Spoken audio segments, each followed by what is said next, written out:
Hi, hello. Welcome to YouTube class with me Swati Mohan, and the class is for final year BCom 6th semester.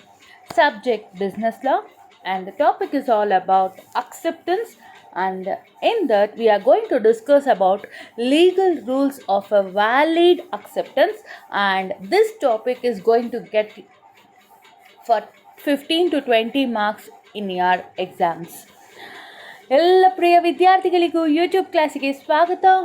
Hoysala online ಕ್ಲಾಸಿಗೆ ಸುಸ್ವಾಗತ. ಇವತ್ತಿನ ವಿಷಯ ಬಂದು ಒಪ್ಪಿಗೆ.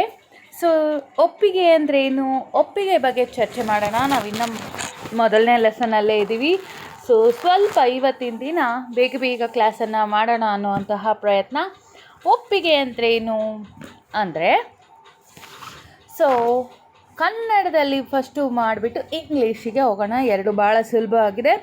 ಭಾರತೀಯ ಒಪ್ಪಂದ ಕಾಯ್ದೆ 1872 ಕಾಲಮ್ 2B ಪ್ರಕಾರ ಯಾವ ವ್ಯಕ್ತಿಗೆ ಪ್ರಸ್ತಾಪ ಮಾಡಲಾಗಿದೆಯೋ ಆತನು ಅದಕ್ಕೆ ಸಮ್ಮತಿಯನ್ನು ಸೂಚಿಸಿದಾಗ ಪ್ರಸ್ತಾಪವು ಸ್ವೀಕರಿಸಲ್ಪಟ್ಟಿದೆ ಎಂದು ಹೇಳಲಾಗುತ್ತದೆ ಮತ್ತು ಪ್ರಸ್ತಾಪವು ಸ್ವೀಕರಿಸಲ್ಪಟ್ಟ ನಂತರ ವಾಗ್ದಾನವಾಗುತ್ತದೆ. ಅಲ್ಲಿಗೆ ನಿಲ್ಲಿಸಿ, ನನ್ನ ಸ್ಕ್ರೀನ್ಶಾಟಲ್ಲಿ ಅದನ್ನು ತೆಗಿಯೋಕ್ಕಾಗಲಿಲ್ಲ. ಇದಿಷ್ಟು ಏನು ಒಪ್ಪಿಗೆ ಅಂತ ಅಂದರೆ, ಯಾರೇ ಒಬ್ಬರು ಆಫರ್ ಕೊಟ್ಟಾಗ ಅಥವಾ ಪ್ರಸ್ತಾಪ ಮಾಡಿದಾಗ ಅವನ ಕಡೆಯಿಂದ ಸಮ್ಮತಿ ಇದ್ದರೆ, ಅವನ ಕಡೆಯಿಂದ ಎಲ್ಲ ಪಾಯಿಂಟ್ ಆಫ್ ವ್ಯೂಯಲ್ಲೂ ಓಕೆ ಇದ್ದರೆ, ಅವನಿಗೆ ಪ್ರಸ್ತಾಪ ಮಾಡಿರೋದು ಇಷ್ಟ ಇದ್ದು ಅವನು ಗ್ರೀನ್ ಸಿಗ್ನಲ್ ತೋರಿಸ್ತಾ ಇದ್ದಾನೆ, ಓಕೆ ಅಂತ ಗ್ರೀನ್ ಸಿಗ್ನಲ್ ತೋರಿಸ್ತಾ ಇದ್ದಾನೆ, ಅವನು ಕಂಪ್ಲೀಟಾಗಿ ಸಮ್ಮತಿ ಇದೆ ಅಂತ ಅಂದರೆ ಅದನ್ನು ನಾವು ಒಪ್ಪಿಗೆ ಅಂತ ಕರಿತೀವಿ. ಈ ಒಪ್ಪಿಗೆ ಬರೀ ಒಪ್ಪಿಗೆ ಆಗಿ ಉಳ್ಕೊಳ್ಳಲ್ಲ, ಕೊನೆಗೆ ಅದು ಪ್ರಾಮಿಸ್ ಆಗಿ ಟರ್ನ್ ಆಗುತ್ತೆ. ಇದನ್ನು ನಾವು ಭಾರತೀಯ ಒಪ್ಪಂದ ಕಾಯ್ದೆ Indian contract act 1872 column 2B ನಿಮಗೆ ಒಂದು ಡೆಫಿನಿಷನ್ ಮೂಲಕ ತಿಳಿಸಾಗಿದೆ. ಹಾಗಾದರೆ ಇಂಗ್ಲೀಷಲ್ಲಿ ಏನಪ್ಪ ಅಂದರೆ, acceptance means assistant of an offer. Section 2B of the Indian contract act defines an acceptance as when the person to whom the proposal is made signifies his assent thereto, the offer is said to be accepted. A offer when accepted becomes a promise. An offer becomes promise. Same as usual, ಯಾವಾಗ ಒಬ್ಬ ಪರ್ಸನ್ನಿಗೆ propose ಮಾಡ್ತೀವಿ ಅಂದರೆ ಆಫರನ್ನು ಕೊಡ್ತೀವಿ, ಅವನ ಕಡೆಯಿಂದ signifies from all point of view ಅವನಿಗೆ okay ಅಂತ ಅನಿಸಿದಾಗ, ಅವನು ಅಕ್ಸೆಪ್ಟೆಡ್ ಅಂತ ಅವನಿಗೆ ಗ್ರೀನ್ ಸಿಗ್ನಲ್ ಕೊಟ್ಟಾಗ ಅದು ಅಕ್ಸೆಪ್ಟೆನ್ಸ್ ಆಗುತ್ತೆ. Acceptance further it becomes a promise, ವಾಗ್ದಾನ ಆಗುತ್ತೆ. ಒಂದು ಅಕ್ಸೆಪ್ಟೆನ್ಸಲ್ಲಿ ಲೀಗಲ್ ರೂಲ್ಸ್ ಏನೇನೆಲ್ಲ ಇರುತ್ತೆ, ಒಂದು ವ್ಯಾಲಿಡ್ ಅಕ್ಸೆಪ್ಟೆನ್ಸ್, ಒಂದು ಕರೆಕ್ಟ್ ವ್ಯಾಲಿಡ್ ಅಕ್ಸೆಪ್ಟೆನ್ಸ್ ಆಗಬೇಕು, 100% ವ್ಯಾಲಿಡ್ ಒನ್ ಆಗಬೇಕು ಅಂದರೆ ಯಾವ್ಯಾವೆಲ್ಲ ಲೀಗಲ್ ರೂಲ್ಸನ್ನು ಫಾಲೋ ಅಪ್ ಮಾಡಬೇಕು ಒಬ್ಬ ಅಕ್ಸೆಪ್ಟರ್ ಮತ್ತು ಇನ್ನೊಬ್ಬ ಆಫರರ್ ಅಂತ ತಿಳ್ಕೋಬೇಕು ಅಂದರೆ, ಒಟ್ಟು ನಿಮಗೆ ಇವತ್ತಿನ ಕ್ಲಾಸಲ್ಲಿ essentials of valid acceptance, legal rules of valid acceptance both are same. ಅಕ್ಸೆಪ್ಟೆನ್ಸಲ್ಲಿ ನ್ಯಾಯಸಮ್ಮತ ಒಪ್ಪಿಗೆಗೆ ಸಂಬಂಧಿಸಿದ ನಿಯಮಗಳು, ಏನೇನೆಲ್ಲ ರೂಲ್ಸ್ ಇರಬೇಕು, ದಟ್ಟು ಇನ್ ಕಾನೂನಿನ ರೀತಿಯಲ್ಲಿ ಬೇಕಾಗಿರುವಂತಹ ನಿಯಮಗಳು ಏನೇನು ಅಂತ ತಿಳ್ಕೊಳ್ಳೋಣ. ಮೊದಲನೇದಾಗಿ, ಒಪ್ಪಿಗೆಯನ್ನು ಸೂಕ್ತ ಸಮಯದ ಒಳಗೆ ನೀಡಬೇಕು. Acceptance must be given within a reasonable time.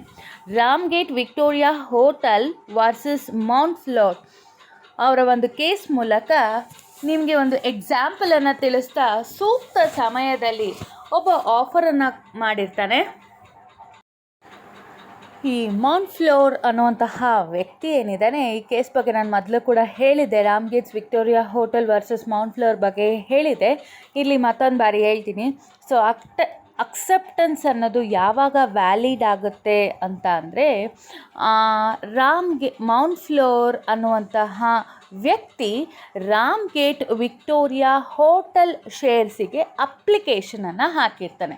ಅಂದರೆ ಆಫರನ್ನು ಕೇಳ್ತಾ ಇರ್ತಾನೆ, ಪ್ರಪೋಸಲ್ ಮಾಡಿದ್ದಾನೆ, ನನಗೆ ರಾಮ್ ಗೇಟ್ ವಿಕ್ಟೋರಿಯಾ ಹೋಟೆಲಿನ ಶೇರ್ಸನ್ನು ಕೊಡಿ ಅಂತ ಹೇಳಿ ಅಪ್ಲಿಕೇಶನನ್ನು ಹಾಕಿ ಅಪ್ಲೈ ಮಾಡಿರ್ತಾನೆ. ಪ್ರಪೋಸಲ್ ಕೊಡ್ತೀರಾ ಅಂತ ಹೇಳಿ ಆಫರನ್ನು ಕೊಡ್ತಿದ್ದಾನೆ, ಪ್ರಪೋಸನ್ನು ಮಾಡ್ತಾ ಇದ್ದಾನೆ.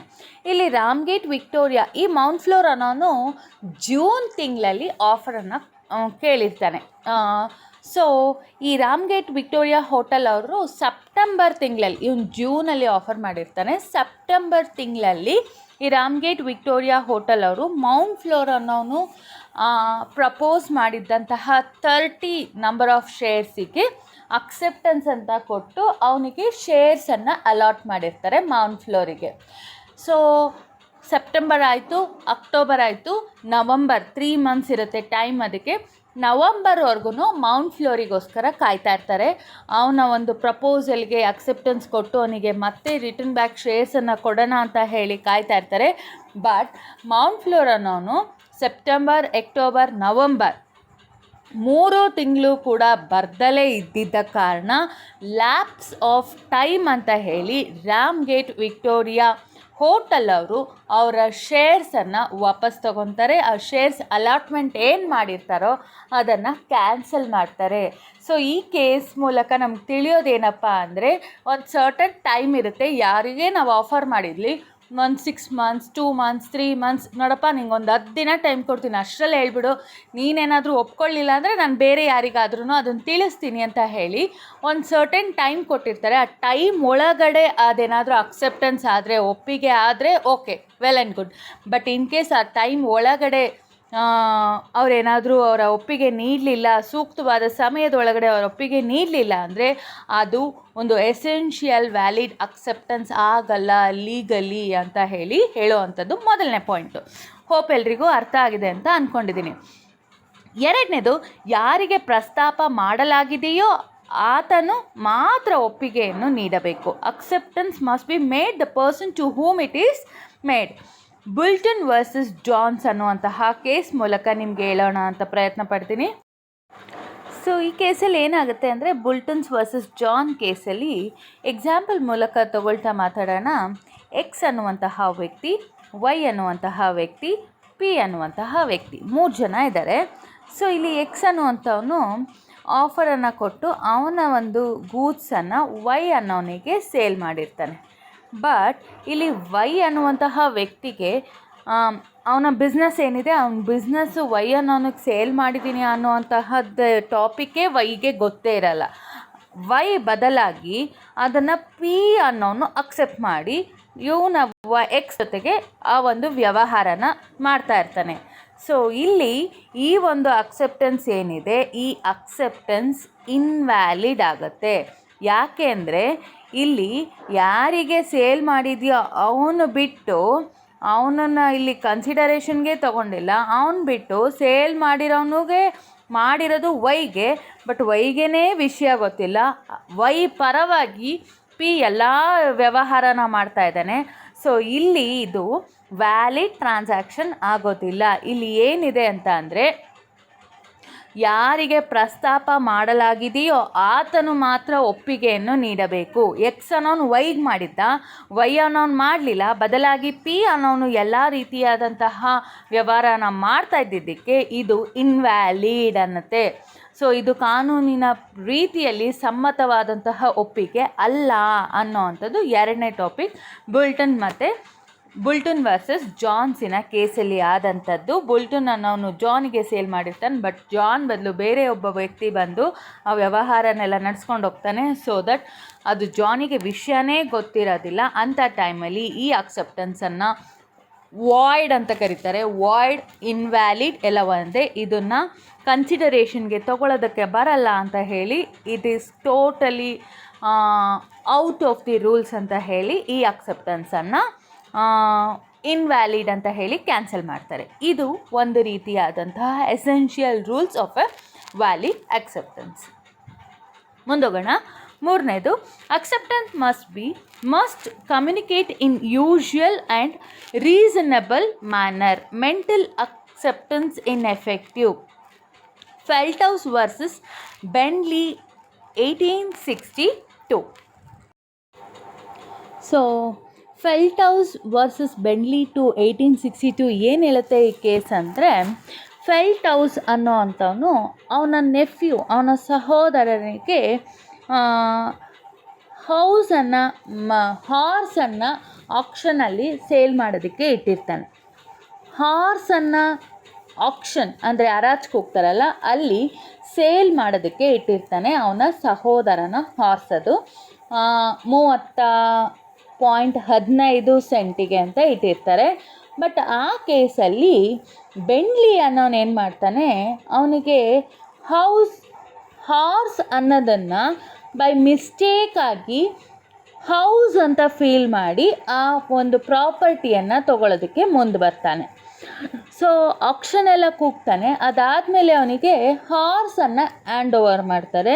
ಬಟ್ ಅವ್ನು ಬೆಂಡ್ಲಿ ಅನ್ನೋನಿಗೆ ಕನ್ಫ್ಯೂಷನ್ ಆಗುತ್ತೆ, ನಾನು ಹೌಸಿಗಲ್ವಾ ಆಕ್ಷನ್ಗೆ ಹೋಗಿದ್ದು, ಇವನೇನು ಹಾರ್ಸ್ ಕೊಡ್ತಾ ಇದ್ದಾನಲ್ಲ ಅಂತ ಅಂತಾರೆ. ಸೊ ಇಲ್ಲಿ ಜಡ್ಜ್ಮೆಂಟ್, ಇದು ಕೋರ್ಟಿಗೆ ಕೇಸು ಮುಂದಕ್ಕೆ ಒರಿಯುತ್ತೆ. ಅಂಥ ಟೈಮಲ್ಲಿ ನಿನ್ನ ಮಿಸ್ಅಂಡರ್ಸ್ಟ್ಯಾಂಡಿಂಗ್, ನಿನ್ನ ಮಿಸ್ಟೇಕಿಂದ ಆಗಿರೋದು, ಇದನ್ನು ಕಾಂಟ್ರಾಕ್ಟ್ ಅಂತ ಕನ್ಕ್ಲೂಡ್ ಮಾಡೋಕ್ಕಾಗಲ್ಲ, ಇದನ್ನು ಅಕ್ಸೆಪ್ಟೆನ್ಸು ಅಂತ ಕನ್ಕ್ಲೂಡ್ ಮಾಡೋಲ್ಲ, ಇದೊಂದು ಇನ್ವ್ಯಾಲಿಡ್ ಅಂತ ಹೇಳಿ ಅದನ್ನು ಆ ಒಂದು ಕೇಸು ಕೋರ್ಟಲ್ಲಿ ರಿಜೆಕ್ಟ್ ಆಗುತ್ತೆ. ಸೊ ಪ್ರೊನೌನ್ಸಿಯೇಷನ್ ಮತ್ತು ಮೆಂಟಲ್ ಅಕ್ಸೆಪ್ಟೆನ್ಸ್ ಇನ್ ಎಫೆಕ್ಟಿವ್ ಅಂತ ಕರೆಯುವಂಥದ್ದು. Acceptance must communicate in usual and reasonable manner. ಪ್ರಸ್ತಾಪವು ನಿರ್ಧರಿಸಲ್ಪಟ್ಟ ವಿಧಾನದಲ್ಲಿ ಒಪ್ಪಿಗೆ ಇರಬೇಕು ಅಥವಾ ಸಾಮಾನ್ಯ ಹಾಗೂ ಸೂಕ್ತ ರೀತಿಯಲ್ಲಿರಬೇಕು ಅನ್ನೋದಕ್ಕೆ. ಫೆಲ್ಟ್ಹೌಸ್ ವರ್ಸಸ್ ಬೆಂಡ್ಲಿ, ಅವನು ಹಾರ್ಸನ್ನು ಮಾಡೋದಕ್ಕೆ ಹೋಗ್ತಾನೆ, ಅದನ್ನು ಮಿಸ್ಟೇಕ್ ಆಗಿ ಬೆಂಡ್ಲಿ ಅನ್ನೋನು ಹೌಸ್ ಅಂದ್ಕೊಂಡು ಆ ಆಕ್ಷನನ್ನು ಕೂಗಿ ಅವನನ್ನು ಪ್ರಾಪರ್ಟಿಯನ್ನು ತೊಗೊಳೋದಕ್ಕೆ ಟ್ರೈ ಮಾಡ್ತಾನೆ. ಬಟ್ ಹ್ಯಾಂಡ್ ಓವರ್ ಮಾಡೋ ಟೈಮಲ್ಲಿ 30 ಸೆಂಟನ್ನು ಹ್ಯಾಂಡ್ ಓವರ್ ಮಾಡೋ ಟೈಮಲ್ಲಿ ಅವರು ಹೌಸ್ ಕೊಡೋ ಬದಲು ಹಾರ್ಸ್ ಕೊಡ್ತಾರೆ. ಸೊ ಅವನ ಮಿಸ್ಅಂಡರ್ಸ್ಟ್ಯಾಂಡಿಂಗಿಂದ ಈ ಒಂದು ಎಡವಟ್ಟಾಯಿತು. ಇದಕ್ಕೆ ಕಮ್ಯುನಿಕೇಷನ್ ಮತ್ತು ಸಾಮಾನ್ಯ ಸೂಕ್ತ ರೀತಿಯಲ್ಲಿ ಇರಬೇಕು ಅನ್ನೋ ಅಂಥದ್ದು, ರೀಸನಬಲ್ ಮ್ಯಾನರಲ್ಲಿ ಇರಬೇಕು ಅನ್ನೋದು ಮೂರನೇದು ಫೆಲ್ಟ್ಹೌಸ್ ವರ್ಸಸ್ ಬೆಂಡ್ಲಿಯ ಒಂದು ಕೇಸ್ ಮೂಲಕ. ಮುಂದೋಗೋಣ. Easy, simple. Acceptance once made concludes as a contract. ನಿಮಗೆ ಮೇಲ್ಗಡೆನೂ ಕೂಡ ಮೀನಿಂಗಲ್ಲಿ ಹೇಳಿದೆ, ಅಲ್ಲಿ ಒಂದು ಸಲ ಪ್ರಸ್ತಾಪವು, ಮೂರನೇ ಲೈನಲ್ಲಿ ಪ್ರಸ್ತಾಪವು ಸ್ವೀಕರಿಸಲ್ಪಟ್ಟ ನಂತರ ಅದು ವಾಗ್ದಾನವಾಗುತ್ತದೆ ಅನ್ನೋವಂಥದ್ದು. ವಾಗ್ದಾನ ಮುಂದುವರೆದಾಗ ಅದು ಕಾಂಟ್ರಾಕ್ಟ್ ಆಗುತ್ತೆ. ಇಂಗ್ಲೀಷಲ್ಲೂ ಕೂಡ ಇದೆ, A offer when accepted becomes a promise. So promise further becomes a contract. So ಇಲ್ಲೂ ಕೂಡ ಅದೇ, ಅಕ್ಸೆಪ್ಟೆನ್ಸ್ ಒಂದು ಸಲ ಆದರೆ ಪ್ರಸ್ತಾಪವನ್ನು ಪಡೆದ ನಂತರ ಒಪ್ಪಿಗೆಯನ್ನು ನೀಡಬೇಕು ಮತ್ತು ಅದು ಒಪ್ಪಂದವಾಗುತ್ತದೆ ಅನ್ನೋ ಅಂಥದ್ದು ಇಲ್ಲಿಯ ಟಾಪಿಕ್. ನೆಕ್ಸ್ಟ್ 5ನೇದಕ್ಕೆ ಹೋಗೋಣ. Acceptance must be absolute and unconditional. Kalpana Das versus Kottayi cooperative bank. ಒಪ್ಪಿಗೆಯು ನಿರುಪದಾಯಕವೂ ಅಬ್ಸಲ್ಯೂಟ್ ಮತ್ತು ಷರತ್ತುರಹಿತವೂ ಆಗಿರಬೇಕು. ಸೊ ಇಲ್ಲಿ ಏನು ಒಂದು Kalpana Das versus Kottayi cooperative bank ಅಲ್ಲಿ ಆಗಿರುವಂತಹ ಕೇಸ್ ಏನಪ್ಪ ಅಂದರೆ, ಕೊಟಾಯಿ ಕೋಆಪರೇಟಿವ್ ಬ್ಯಾಂಕಿಗೆ ಕಲ್ಪನಾ ದಾಸ್ ಏನು ಮಾಡ್ತಾರೆ, ಒಂದು ಸೆಕೆಂಡ್ ಹೇಳ್ತೀನಿ ಕೇಸ್ ಬಗ್ಗೆ. ಈ ನಿಮಗೆ ಎಕ್ಸಾಂಪಲ್ ಮೂಲಕನೇ ಹೇಳ್ಬಿಡ್ತೀನಿ. ಈ ಎ ಅನ್ನುವಂತಹ ವ್ಯಕ್ತಿ ಬಿ ಅನ್ನುವಂತಹ ವ್ಯಕ್ತಿಗೆ ಒಂದು ಪ್ರಾಪರ್ಟಿಯನ್ನು, ಕಾಣಿಸ್ತಿದೆ ಅಂದ್ಕೊತೀನಿ, ಅಲ್ಲಿ ಬರೆಯೋಕ್ಕಾಗ್ತಾಯಿಲ್ಲ, ಅಡ್ಜಸ್ಟ್ ಮಾಡ್ಕೊಳ್ಳಿ, PROPERTY ಪ್ರಾಪರ್ಟಿ ಆಸ್ತಿಯನ್ನು ಮಾಡ್ತಾನೆ. ಆಸ್ತಿಯನ್ನು ಎ ಅನ್ನೋನು ಬಿ ಅನ್ನೋವಂತಹ ವ್ಯಕ್ತಿಗೆ 10 ಲಕ್ಷ ರೂಪಾಯಿಗೆ 1ನೇ ತಾರೀಕು ಮಾರ್ತಾರೆ. 30ನೇ ತಾರೀಕು ಅದು ರಿಜಿಸ್ಟ್ರೇಷನ್ ಆಗುತ್ತೆ. ಸೊ 10 ಲಕ್ಷ ರೂಪಾಯಿ ಎ ಅನ್ನೋವಂತಹ ವ್ಯಕ್ತಿ ಬಿ ಅನ್ನುವಂತಹ ವ್ಯಕ್ತಿಗೆ ಪ್ರಾಪರ್ಟಿಯನ್ನು ಸೇಲ್ ಮಾಡ್ತಾರೆ. ಸೇಲ್ ಮಾಡಿದಾಗ 10 ಲಕ್ಷ ರೂಪಾಯಿ ಕೊಡಬೇಕಾಗಿರುತ್ತೆ. ಬಿ ಅನ್ನುವಂತಹ ವ್ಯಕ್ತಿ ಎ ಅನ್ನುವಂತಹ ವ್ಯಕ್ತಿಗೆ 10 ಲಕ್ಷ ರೂಪಾಯಿ ಕೊಡಬೇಕಾಗುತ್ತೆ. ಬಟ್ ಎಲ್ಲ ಆಫರ್ ಕೊಟ್ಟಿರ್ತಾರೆ, ಅಕ್ಸೆಪ್ಟೆನ್ಸ್ ಆಗುತ್ತೆ, ಅದು ಪ್ರಾಮಿಸ್ ಆಗುತ್ತೆ, ಅದು ಕಾಂಟ್ರಾಕ್ಟ್ ಆಗುತ್ತೆ, ಎಲ್ಲ ಓಕೆ. ಬಟ್ ಈ ಬಿ ಅನ್ನುವಂತಹ ವ್ಯಕ್ತಿ ಏನು ಮಾಡ್ತಾನೆ ಅಂತ ಅಂದರೆ, ಈ ಎಲ್ಲ ಒಪ್ಕೊಂಡು ರಿಜಿಸ್ಟ್ರೇಷನ್ ಎಲ್ಲ ಆಗಬೇಕು ಅಂತ ಸಂದರ್ಭದಲ್ಲಿ ಅವನು ಏನು ಮಾಡ್ತಾನೆ ಅಂದರೆ, ನೋಡು ಎ, ನನ್ನ ಹತ್ರ ಪ್ರೆಸೆಂಟ್ 5 ಲಕ್ಷ ರೂಪಾಯನ್ನು ನಾನು ನಿಂಗೆ ಇವಾಗ ಕೊಟ್ಬಿಡ್ತೀನಿ. ಯಾವಾಗ? 30ನೇ ತಾರೀಕು ನಾನು ಕೊಟ್ಬಿಡ್ತೀನಿ. ಬಟ್ ನಿಮಗೆ ಇನ್ನೂ 5 ಲಕ್ಷ ರೂಪಾಯಿ ಕೊಡಬೇಕಲ್ಲ ನಾನು ಏನು ಮಾಡ್ತೀನಿ ಗೊತ್ತಾ, ತಿಂಗಳ ಮಂತ್ಲಿ ಇನ್ಸ್ಟಾಲ್ಮೆಂಟಲ್ಲಿ ಕಟ್ಕೊಂಡು ಹೋಗ್ಬಿಡ್ತೀನಿ. ಮಂತ್ಲಿ ಇನ್ಸ್ಟಾಲ್ಮೆಂಟ್ 50,000 ರೂಪಾಯಿನ ಒಂದು 10 ತಿಂಗಳು ಕಟ್ಕೊಂಡು ಹೋಗ್ಬಿಡ್ತೀನಿ. ಆ ರೀತಿ ಮಾಡ್ಕೊಳ್ಳೋಣ ಅಂತ ಹೇಳಿ ಬಿ ಅನ್ನುವಂತಹ ವ್ಯಕ್ತಿ ಎ ಅನ್ನುವಂತಹ ವ್ಯಕ್ತಿಗೆ 30ನೇ ತಾರೀಕು ಆ ಟಾಪಿಕನ್ನು ಹೇಳ್ತಾನೆ. ಅಂಥ ಟೈಮಲ್ಲಿ ಏನು ಮಾಡ್ತಾನೆ, ನೋಡು ಇದಾಗದೇ ಇಲ್ಲ, ಇದು ಈ ರೀತಿ ಕತೆ ನಡೆಯೋದೇ ಇಲ್ಲ, ನಿಂಗೆ ಕೊಟ್ಟರೆ 10 ಲಕ್ಷ ರೂಪಾಯಿ ಕೊಡು, ಅದು ಅಬ್ಸಲ್ಯೂಟ್ ಆ್ಯಂಡ್ ಅನ್ಕಂಡೀಷ್ನಲ್ ಆಗುತ್ತೆ, ಈ ರೀತಿ ಆದರೆ ನಂಗದು ಬೇಡ ಅಂತ ಹೇಳಿ ಇಲ್ಲಿ ನಡೆಯುತ್ತೆ. ಸೊ ಏನು ಮಾತಾಡಿರ್ತೀರೋ ಅದೇ ರೀತಿ ನಡ್ಕೋಬೇಕು, ಅದೇ ರೀತಿ ಆ ಪ್ರಾಮಿಸನ್ನು ಉಳಿಸ್ಕೋಬೇಕು ಅನ್ನೋದು ಅಕ್ಸೆಪ್ಟೆನ್ಸಲ್ಲಿರುವಂತಹ ಒಂದು ಮಾಹಿತಿ. ಸೊ ಎ 10 ಲಕ್ಷ ರೂಪಾಯಿ ಮಾತಾಡಿದ, ಬಿ ಅದು ತಕ್ಕಂತೆ 10 ಲಕ್ಷ ಕೊಟ್ಟಿದ್ರೆ ಇಲ್ಲಿ ಅಕ್ಸೆಪ್ಟೆನ್ಸು ಕಾಂಟ್ರಾಕ್ಟು ಎಲ್ಲ ಕ್ಲಿಯರ್ ಆಗೋದು, ಪ್ರಾಮಿಸ್ನು ಉಳಿಸ್ಕೊಂಡಂಗೆ ಆಗೋದು. ಬಟ್ ಬಿ ಏನು ಮಾಡ್ತಾನೆ, 5 ಲಕ್ಷ ಒಂದು ಸಲ ಕೊಡ್ತಾನೆ, ಇನ್ನು ಮಿಕ್ಕಿರೋ ದುಡ್ಡನ್ನು ಮಾಸಿಕ ತಿಂಗಳು ಕಂತಲ್ಲಿ ಕಟ್ತಾ ಹೋಗ್ತೀನಿ ಅಂತ ಹೇಗೆ ಹೇಳಿದಾಗ ಎ ಅದನ್ನು ಒಪ್ಕೊಳ್ಳೋದಿಲ್ಲ. ಅವನು ಈ ಒಂದು ಕಾಂಟ್ರಾಕ್ಟ್, ಈ ಒಂದು ಒಪ್ಪಂದ ವ್ಯಾಲಿಡ್ ಅಲ್ಲ ಅಂತ ಹೇಳಿ ಕಂಪ್ಲೀಟ್ ಕಾಂಟ್ರಾಕ್ಟ್ನ ಇನ್ವ್ಯಾಲಿಡ್ ಅಂತ ಕನ್ಸಿಡರ್ ಮಾಡ್ತಾರೆ. ಅರ್ಥ ಆಯಿತು ಅಂದ್ಕೊತೀನಿ. ಇದೇ ಸೇಮ್ ಕಲ್ಪನಾ ದಾಸ್ ಮತ್ತು ಕೊಟಾಯಿ ಕೋಆಪರೇಟಿವ್ ಬ್ಯಾಂಕಿಗೆ ನಡೆದಂತಹ ಒಂದು ವ್ಯವಹಾರ. ಕೊಟಾಯಿ ಬ್ಯಾಂಕ್ ಅವರು ಕಲ್ಪನಾ ದಾಸಿಗೆ ಒಂದು ಬಿಲ್ಡಿಂಗನ್ನು ಮಾರ್ತಾರೆ. ಬಟ್ ಕಲ್ಪನಾ ದಾಸ್ ಕೊಟಾಯಿ ಕೋಆಪರೇಟಿವ್ ಬ್ಯಾಂಕಿಗೆ 10 ಲಕ್ಷ ರೂಪಾಯಿಯನ್ನು ಕೊಡಬೇಕಿರುತ್ತೆ. ಬಟ್ ಅವಳು 10 ಲಕ್ಷ ರೂಪಾಯಿ ಕಲ್ಪನಾ ದಾಸು 10 ಲಕ್ಷ ಕೊಡಲ್ಲ, 5 ಲಕ್ಷ ಕೊಡ್ತೀನಿ, ಆಮೇಲೆ ಮಂತ್ಲಿ ಒಂದೊಂದು ಸ್ವಲ್ಪನೇ ಕೊಡ್ತಾ ಹೋಗ್ತೀನಿ ಅಂತ ಹೇಳಿ ಕಲ್ಪನಾ ದಾಸ್ ಹೇಳಿದಾಗ ಕೊಟಾಯಿ ಬ್ಯಾಂಕ್ ಅವರು ಈ ಕಾಂಟ್ರಾಕ್ಟನ್ನು ಕ್ಯಾನ್ಸಲ್ ಮಾಡ್ತಾರೆ. ಇದು ಈ ಕೇಸಿನ ಒಂದು ಅರ್ಥ. ಇದಿಷ್ಟು ಒಂದು ಅಬ್ಸಲ್ಯೂಟ್ ಆ್ಯಂಡ್ ಅನ್ಕಂಡೀಷ್ನಲ್ ಆಗಿರಲೇಬೇಕು ಅನ್ನೋವಂಥದ್ದು ಇದರಿಂದ ಅರ್ಥ. ಇನ್ನು 6ನೇದಕ್ಕೆ ಹೋಗೋಣ. Acceptance must be before the after lapses or it is rejected. ಪ್ರಸ್ತಾಪವು ರದ್ದಾಗುವ ಅಥವಾ ಹಿಂತೆಗೆದುಕೊಳ್ಳುವ ಮೊದಲೇ ಒಪ್ಪಿಗೆಯನ್ನು ನೀಡಬೇಕು. ಏನಪ್ಪ ಹಂಗಂದರೆ, ಒಂದು ಎಕ್ಸಾಂಪಲ್ ಮೂಲಕನೇ ಹೇಳೋಣ. ಒಂದು ಎಕ್ಸ್ ಅನ್ನುವಂತಹ ಕಂಪ್ನಿ ಇರುತ್ತೆ. ಈ ಕಂಪನಿಯವರು ಎಲ್ಲ ಪಬ್ಲಿಕ್ಕಿಗೂ ಒಂದು ಆಫರನ್ನು ಜನರಲ್ ಅನೌನ್ಸ್ಮೆಂಟನ್ನು ಮಾಡ್ತಾರೆ. ಜನರಲ್ ಆಫರ್, ನಿಮ್ಗೆ ಇದ್ರ ಬಗ್ಗೆ ಆಫರ್ ಬಗ್ಗೆ ತೋರಿಸ್ತಿದ್ದೀನಲ್ಲ, ಜನರಲ್ ಆಫರನ್ನು ಕೊಡ್ತಾರೆ. ಜನರಲ್ ಆಫರ್ ಅಂತ ಅಂದರೆ ಯಾರು ಬೇಕಾದರೂ ನಮ್ಮ ಕಂಪನಿ ಅಂದರೆ ಎಕ್ಸ್ ಕಂಪನಿಗೆ ಶೇರ್ಸಿಗೆ ಇನ್ವೆಸ್ಟ್ಮೆಂಟನ್ನು ಮಾಡ್ಬೋದು. ಶೇರ್ ಅಪ್ಲಿಕೇಶನನ್ನು ಡಿಸೆಂಬರ್ 31ನೇ ತಾರೀಕೊಳಗಡೆ ನೀವು ಅಪ್ಲೈ ಮಾಡಬೇಕು.